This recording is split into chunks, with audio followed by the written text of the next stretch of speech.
ફરાળી પેટીસ બનાવવા માટે 2 મોટા બટેટાને કુકરમાં વરાળથી જ બાફવાના છે। સ્ટેન્ડ ઉપર આપણે વરાળથી બાફી લીધા છે। છાલ ઉતારી અને આને રીતે મેશ કરી લેવાના છે અથવા તો ગ્રેટ કરી લેવાના છે। તો આ 2 બટેટા છે એમાં 2 ચમચી શેકેલા સિંગદાણાનો ભૂકો એડ કરવાનો છે।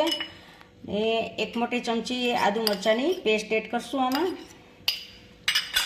1 મોટી ચમચી જેટલી આપણે ખાંડ એડ કરશું, દળેલી ખાંડ છે। 1 ચમચી લીંબુનો રસ છે। ચપટીક આપણે ગરમ મસાલો છે અને સ્વાદ પ્રમાણે આમાં નિમક એડ કરશું। અડધા કપ જેટલા લીલા ધાણા છે અને 1 ચમચી જેટલો આ સાબુદાણાનો ભૂકો છે। સાબુદાણાને મિક્સરમાં ક્રશ કરી લેવાના છે અને 1 ચમચી આપણે અત્યારે નાખશું, પછી જેમ જોશે એવી રીતે આપણે નાખશું અને આ બધું આપણે મિક્સ કરી દેવાનું છે। સોરી, મેં પહેલાં પેટીસ કીધું હતું, પણ પેટીસ નહીં, આપણે કટલેસ બનાવીએ છીએ।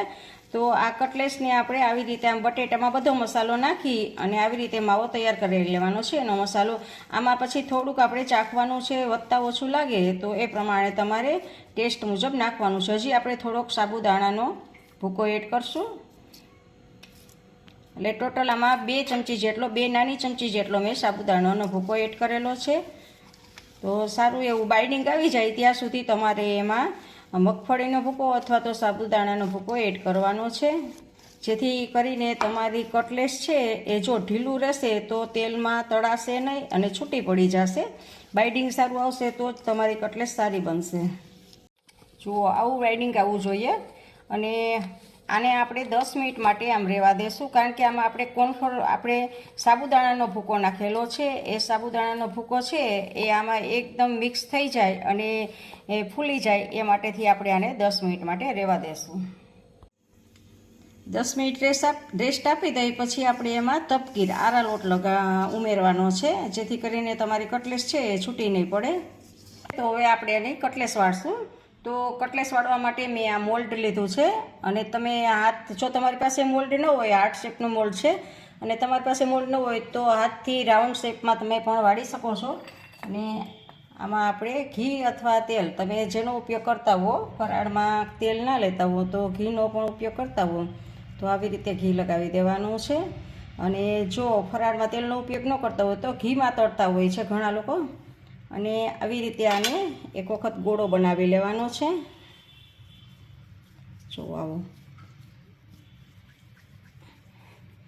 ને પછી આમાં આવી રીતે આકારમાં પ્રેસ કરવાનો છે। તમારે પતલી જાડી જેવી બનાવવી હોય એ પ્રમાણે તમારે, જો પતલી બનાવવાની હોય તો થોડું ભરવાનું છે, વધારાનું આપણે આ બધું કાઢી નાખશું અને આવી રીતે આમ એકદમ સરસ પ્રેસ કરી દેશું। તો જો આવી રીતે આમ થઈ ગયો છે અને મોલ્ડને આમ રીતે ઉપરથી વજન દેવાનું છે અને આવી રીતે આ લઈ લેશું આપણે। તો આવી રીતે બધી જ આપણે કટલેસ વાળી લેવાની છે। તો આવી રીતે આપણે બધી જ કટલેસ બનાવીને તૈયાર કરી લીધી છે। હવે આપણે આને ફ્રાય કરવાની છે। કટલેસને તળતા પહેલાં આવી રીતે આરા લોટમાં આપણે રગદોળી દેવાની છે, ફરતો આરા લોટનું કોટ કરી લેવાનું છે। હવે આપણે એક વાસણમાં તેલ ગરમ મૂકેલું છે અને તેલ આપણું આવી ગયું છે।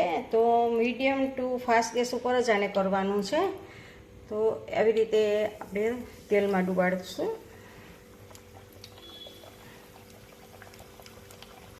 થોડી વાર પછી તમારે હલકા હાથે આવી રીતે આમ જોવાનું છે। જો એક બાજુ થઈ ગયું હોય તો બીજી રીતે આવી રીતે આમ પલટાવી દેવાનું છે। એ વાતનું ખાસ ધ્યાન રાખવાનું છે કે હલકા હાથે જ કરવાનું છે। તો આવી રીતે આપણે મીડિયમ ટુ ફાસ્ટ ગેસ ઉપર આપણે કટલેસને તળી લેવાની છે।